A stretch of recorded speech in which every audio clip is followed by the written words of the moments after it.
Okay, so now that we feel pretty good about the balance of our figurine, let's make sure that we are now working in actual real scale for the intended size of this figurine.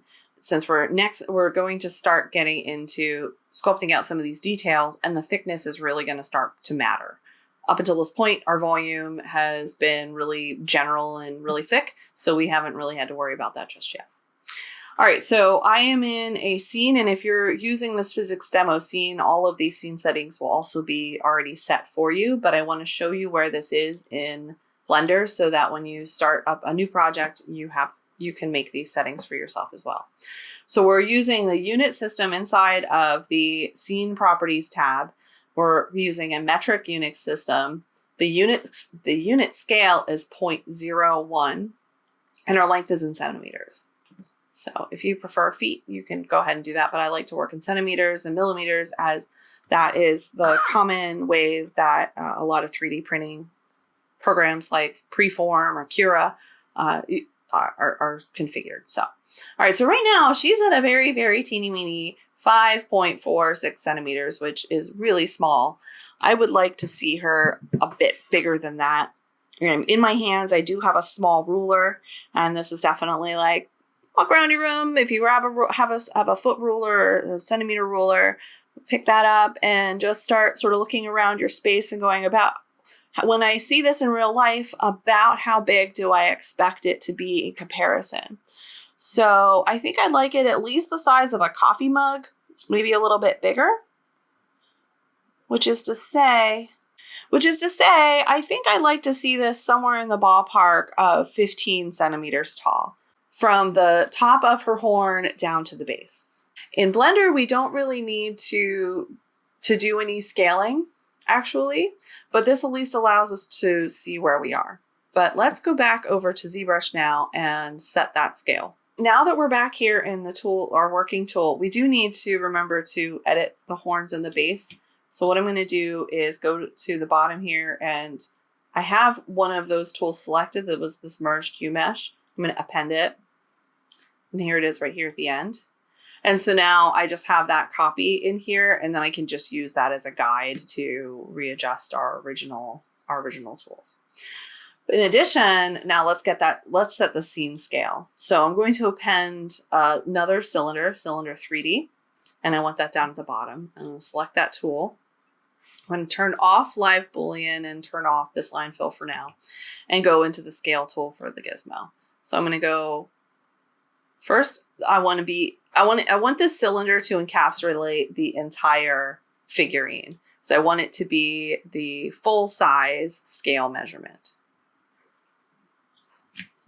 So I'm going to go into transparency mode, and the cylinder that is for the live boolean, I'm just going to hide it. I'm just going to get in the way because live boolean is off. So now we're seeing that volume just as if it was regular. So I'm going to go back now. That's hidden. Now I'm only seeing the stuff that matters. I'm going to hide everything but that merged tool, which is what we're going to then adjust the other sculpture to. So I'm going to just shift click until I've hidden everything but, and then just make sure that these two things are shown, and then go back to the cylinder. All right, so now I see that ghosted silhouette of the figurine and then the cylinder outside of it. So now I'm just gonna, keep it in a sphere shape. It's a little hard to see, but I want this to be from the tip of her nose to the edge here. All right, so the horns are sticking out, but for this purpose, this is fine. So the biggest thing we're worried about is the height, because everything else is relative scale anyway.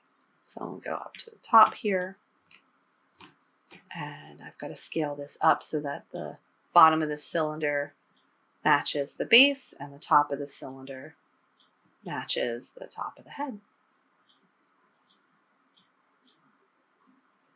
All right, that is pretty good. Okay, so I said that I kind of wanted to be large. Okay, maybe my coffee cups are really huge. About 15 centimeters, give or take, from top to bottom. How we do this is we're going into the Z plugin, and there's a few other really helpful tools in here.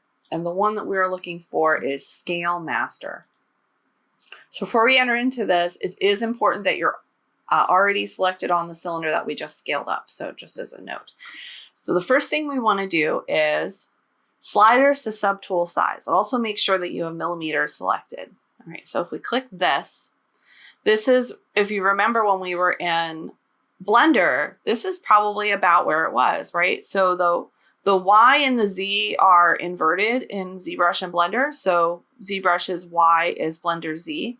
And at 5.44, if we go back over to Blender, that's our Z, 5.46.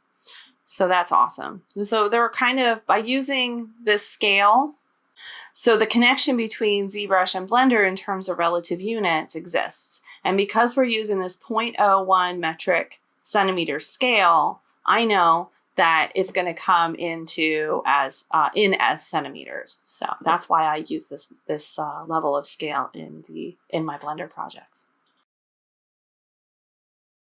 Now that we have that set, now we want to adjust this whole thing to be 15. And all we really need to do here is that Y value, let's just increase it to 15. And now everything is increased relatively to that 9 centimeters, but nothing has actually changed yet. We have indicated what we want, but we haven't applied it to the rest of the subtools. So how we do that is we click Resize Subtool, and we make sure that all is selected. So it's going to be all subtools. And I want to make absolutely sure that it's all subtools that are visible. So now I need to make sure everything is visible. So I just clicked on that visible subtool, and I'm just quickly going through my folders and making sure everything is visible. All right, great. Everything is visible. Fantastic. So going back to that size helper, going back in, and now Resize Subtool, making sure that all is selected. And it's just gonna go through everything here, and we're making everything way bigger. All right, and then what it also did is it kind of brought it back down to the relative scale of ZBrush. So it's now, once it's all done, it kind of brought the camera back to the same general size.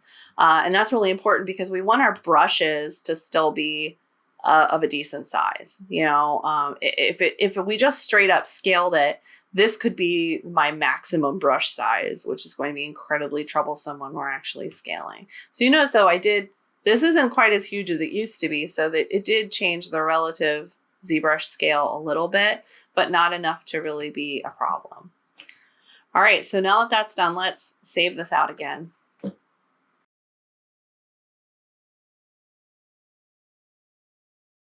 right, great. And now we can continue to sculpt with confidence that our figurine is scaled appropriately.